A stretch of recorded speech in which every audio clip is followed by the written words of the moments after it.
السلام علیکم ناظرین، آپ دیکھ رہے ہیں اس وقت DHR نیوز اور میں ہوں آپ کا میزبان احمد خان۔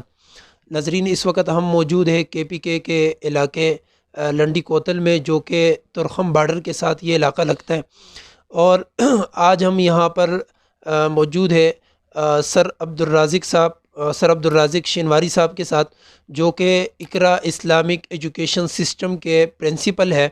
اور اس وقت ہم ان کے پاس یہاں اس لیے تشریف لائے کہ ہم ان سے پوچھیں، چونکہ یہاں پہاڑی علاقہ ہے اور سنسان علاقوں میں جو ہے اس کا شمار ہوتا ہے۔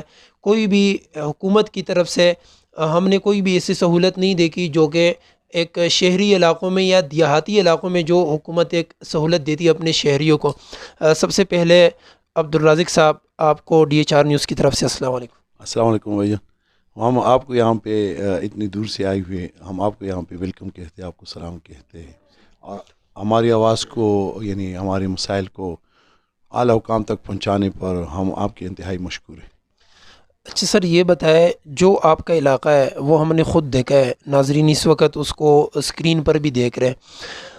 یہاں پر بیسیکلی ایجوکیشن کے حوالے سے یہ علاقہ کتنا کامیاب رہا ہے؟ آپ کو گورنمنٹ سپورٹ کرتی ہے، نہیں کرتی ہے؟ میں تو ایک پرائیویٹ اسکول کا پرنسپل ہوں۔ اگر میں آپ کو ریئلی گورنمنٹ سیکٹر کا بھی بتا دوں نا، تو آپ حیران ہو جائیں گے کہ یہ کیا حالت ہے، کیونکہ یہاں یہ لنڈی کوتل تحصیل کافی آبادی پر مشتمل ہے۔ یہاں تقریباً 3 اقوام ہیں، افریدی ہیں، شنواری ہے، شلمانی ہے، لاکھوں آبادی ہے۔ ایک ہی بوائز کے لیے ڈگری کالج ہے، اس کے علاوہ کچھ بھی نہیں ہے، اور گرلز کے لیے ہائر سیکنڈری ایک سکول ہے۔ اگر FEC کے بعد یا FA کے بعد ہم کسی لڑکی کو امتحان دینی ہوتی تو ہم ایک پیپر کے لیے اس کو پشاور لے جانا پڑتا ہے، وہاں سے وہ پیپر دے گے تو 3000 صرف کرائے پہ گاڑی اس کی لینی پڑتی۔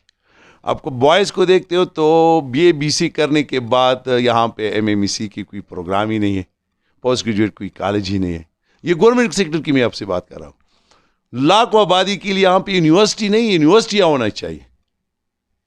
وجہ کیا؟ یہ پہلے فاٹا تھا، یہاں پہ کچھ بھی نہیں تھا، اب زم بھی ہوا نا تو کچھ بھی نہیں ہے۔ کسی نے ابھی ہم سے لینے کی کوشش کر رہے ہیں، وہ نہیں کہہ رہے کہ ابھی آپ نئے آئی ہوئے ہیں، آپ اتنی یہاں پہ اتنا سا جنگ حالت گزر گیا، 10-12 سال آپ یہاں سے زیادہ فاٹا کے لوگ یہاں سے یعنی اپنے ملک میں اپنے گھر بار چھوڑ کر سب کچھ املاک تباہ ہوئے ہیں، سب کچھ، تو ابھی ان کو ہمیں ایکسٹرا کچھ دینا چاہیے تھا۔ جب یہ ملک ہمارا دہشت گردی کا شکار تھا، اور اس دہشت گردی جیسے لعنت سے اللہ تعالیٰ نے ہمیں اب محفوظ کر لیا ہمارے نوجوانوں کی قربانیوں کی بدولت، اور آپ جو یہاں کے رہائشی ہیں، اس کے لیے سب سے زیادہ قربانیاں آپ لوگوں نے دی ہے۔ ابھی جس وقت یہ جنگ چل رہی تھی، اس وقت یہ ایجوکیشن کا جو سلسلہ ہے وہ جاری تھا یا نہیں تھا؟ بہت سے علاقوں میں رہ چکا تھا، رک گیا تھا، لیکن الحمدللہ ہماری لنڈی کوتل تحصیل کی حالت پھر بھی اچھی تھی، ایجوکیشن چلتی رہی، اگرچہ بہت بری حالت میں چل رہی تھی لیکن چلتی رہی۔ اور ابھی یہ دوسرا مسئلہ آیا ہوا ہے کورونا کا، تو اس میں تو پرائیویٹ اسکول یہاں اس کی فیسز نرسری کے 100 200 300 سے لے کر میٹرک تک، آخری زیادہ سے اچھی اسکول کے یہاں پرائیویٹ اسکول کے 800 900 روپے فیس ہوگی۔ تو اگر آپ آئے ہماری اسکول کی حالت دیکھیں گے تو کوئی پرائیویٹ اسکول بھی پرائیویٹ اسکول نہیں، میں کہتا ہوں کہ سب ایک فلاحی ادارے ہیں۔ اور پھر یہ کہ یہ تو فیس اس کی معیار ہے، اس میں ہر کلاس میں 10 12 13 فری بچے ہم لے لیتے، علاقہ ہے ہمارا، غریب لوگ ہیں ان کو فری لے لیتے۔ اور اگر میں اپنی اسکول کی بات کر لوں تو میرے ساتھ ایسی یہ 3 بچے ہیں، اسکول تو فری ہے، کسی دوست بھائی کسی سے پیسے لے کر ہم ان کو سالانہ بکس وغیرہ بھی دیتے تھے۔ یہاں تو بالکل دوسرے علاقوں سے ہماری پرائیویٹ سیکٹر بالکل الگ ایک سسٹم چل رہا ہے۔ لیکن بات گورنمنٹ کی ہے تو گورنمنٹ نے کبھی پوچھا بھی نہیں کہ یہ بھی کوئی اسکول ہے، یہ ہمارے لیے اتنا بڑا کام کر رہے ہیں، ہمارے بچوں کو پڑھائے، ہماری ذمہ داری یہ پورے کر رہے ہیں، کبھی ایک ذرا برابر بھی اور نہیں کوئی ذمہ داری نہیں۔ آپ یہاں پہ اس قوم کے پھولوں کو، روشن ستاروں کو جو ہے آپ تیار کر رہے ہیں مستقبل کے لیے، وہ اس قوم کی، اس ملک کی خدمت کریں گے۔ اور انتہائی مشکل حالات بھی اس وقت پرائیویٹ سیکٹر مشکل حالات کا شکار ہے، اس کے باوجود جب آپ کو مافیا کہا جاتا ہے کتنا دکھ ہوتا ہے۔ مسئلہ یہ نا کہ ابھی ہمارے وزیر تعلیم، وفاقی وزیر تعلیم صاحب بیٹھ کر نا جب بات کرتے ہیں نا شفقت محمود صاحب، تو یہ چند 12-13 اسکول جو ایچ ایس این کالج ہے یا یہ بڑے بڑے اسکول اسلام آباد اور لاہور بڑے بڑے شہروں میں دیکھ کر ان کے مطابق باتیں کرتے، لوگ بھی ان کے مطابق باتیں۔ جب آپ گاؤں میں چلے جاتے ہیں یا ہمارے فاٹا میں آ جاتے ہیں نا تو ہمیں دکھ نہیں ہوتا، کیونکہ ہم جو کچھ کرتے ہیں نا ہم آخرت کے لیے کرتے ہیں اور اللہ کے لیے کرتے ہیں۔ اللہ دیکھ رہا ہے اور اللہ دے گا بھی ہمیں۔ جب ہم اتنی کم فیس میں اتنے اچھی اسکول چلاتے ہیں نا تو یہ اللہ ہی چلاتا ہے، ہم نہیں چلا سکتے، ہمارے صرف ارادہ ہوتا ہے نا۔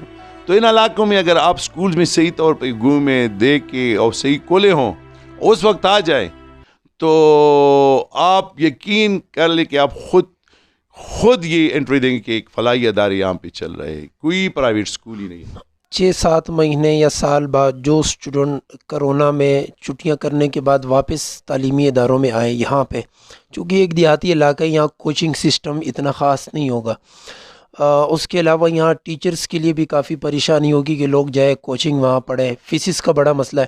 جب یہ 8-7-10 مہینے بعد آئے تو ان پر تعلیمی جو ایک اثرات تھے، کتنا تعلیمی نقصان ہو چکا ہے۔ جیسے بچہ نیا داخلہ لے لیتے اسکول میں نا، اس کو کچھ بھی نہیں آتا، تو کم سے کم ان بچوں کو وہی 0 سے یا 0 سے بھی منفی میں ہوں گے تو اس کو 0 پہ لانا ہوگا، پھر پلس میں جانا ہوگا۔ باقی ٹیچرز کو دوبارہ ان کو ٹرین کرنا، پھر بچوں کو پڑھانا تو دور گیا، ان کو ذہنی طور پر تیار کرنا کہ وہ آئے اور اسٹڈی کے لیے ذہنی طور پر تیار ہو جائے، یہ اس کے لیے بھی ٹائم لگے گا۔ اور ایک بڑی مشکل سے پوری تعلیمی جو سسٹم ہے نا پورے ملک کا ایک بہت بڑے مسئلے۔ اب اچھی اسکول جو ہمارے شفقت صاحب جن کی بات کرتے ہیں نا کہ آن لائن سسٹم چلاؤ، یہ کرو نا، تو ان کا تو ٹھیک ہے نا، اربوں روپے ان کے ساتھ بڑے بڑے بنگلوں میں ان کے بچے رہتے ہیں تو سب کچھ کرتے ہیں۔ ہمارے یہاں تو نیٹ ہے ہی نہیں، یہاں پہ تو نیٹ ہے ہی نہیں۔ آپ نے جو پی ٹی سی ایل کا لائن ہو وہاں سے آپ نیٹ لگا لیتے تو ٹھیک ہے، باقی آپ کے پاس تو موبائل پہ نیٹ ہے ہی نہیں۔ ناظرین یہ ہمارے ساتھ موجود تھے سر عبدالرازق شنواری صاحب، جو کہ لنڈی کوتل جو ایک کے پی کے کا علاقہ ہے، وہ ترخم بارڈر کے ساتھ لگتا ہے، جو ترخم بارڈر افغانستان اور پاکستان کے ایک مشترکہ بارڈر ہے۔ انہوں نے جو یہاں پر پرابلمس بتائے ایجوکیشن کے حوالے سے، شاید یہ کسی شہری علاقوں میں اس حد تک نہیں ہو۔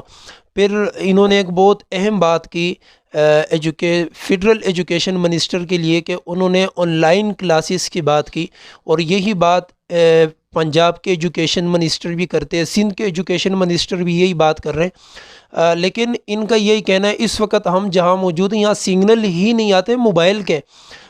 پھر سوال یہ ہے، لائٹ نہیں ہے یہاں پہ، سگنل نہیں آتے، پھر نیٹ تو دور کی بات ہے کہ وہ نیٹ جو ہے نا کس طریقے سے آن لائن کلاسز بچوں کو دیں گے۔ سب سے پہلے چاہیے ان کو آن لائن کلاسز کی طرف جانے سے پہلے آپ یہ جو ان کی ایک سسٹم ہے لائٹ کا، پھر اس کے ساتھ سگنل نہیں آ رہے، یہ آپ تمام تر پرابلم سولو کریں، اس کے بعد آپ کہیں کہ تمام تر تعلیمی ادارے بند کریں اور ہم آن لائن سسٹم کے ذریعے ہم ایجوکیشن دیں گے، اور اس کی بھی ذمہ داری حکومت وقت پر بنتی ہے، نہ کہ یہاں کسی ٹیچر پر۔ اگر کوئی بھی ٹیچر اسے اپنا ذمہ داری، اپنا فرض سمجھ کر لوگوں کو اس ملک کے بقا کے لیے وہ اگر میدان عمل میں ہے تو کم سے کم ان کے لیے رکاوٹیں نہیں کھڑی کرنی چاہیے۔ دیکھتے رہیے DHR نیوز۔